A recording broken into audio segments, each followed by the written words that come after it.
We end the week with a trip to an art show where great beauty can come from the unlikeliest of places.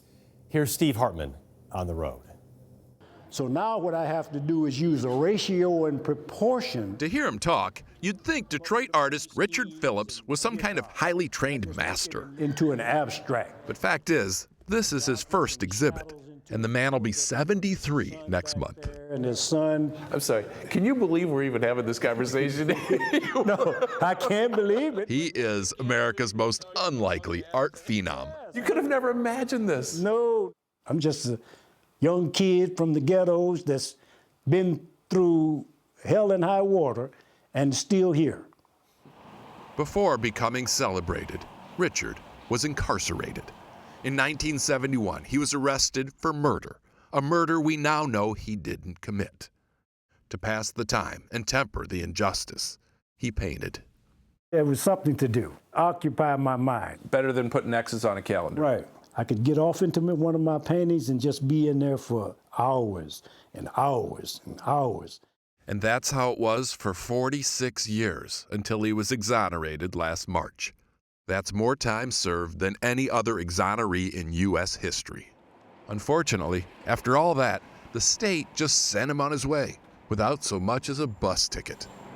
Now he's 73 with nothing but prison time on his resume. No one's going to hire a guy like that. In addition, the money he was supposed to get for wrongful incarceration, that's all tied up in the courts. How are you going to survive?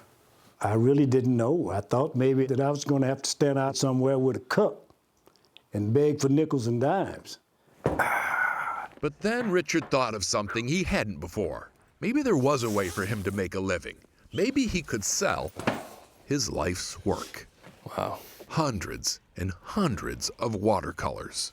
Do you remember painting each one? Everyone. What's it like to have to sell them? It's painful because they're like my children. His lawyer and good friend, Gabi Silver, says that's the real crime here. Completely. Those paintings, that is all that man owns that represents his life. Which brings us to the most impressive thing about Richard. Yeah, I just dreamed a lot. Despite mistreatment after mistreatment, he has actually found a bright side in all of this. I could take my artwork and still make it in this world.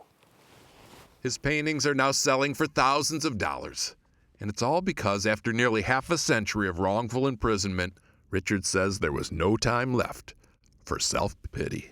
If you own one of these, you own a piece of history.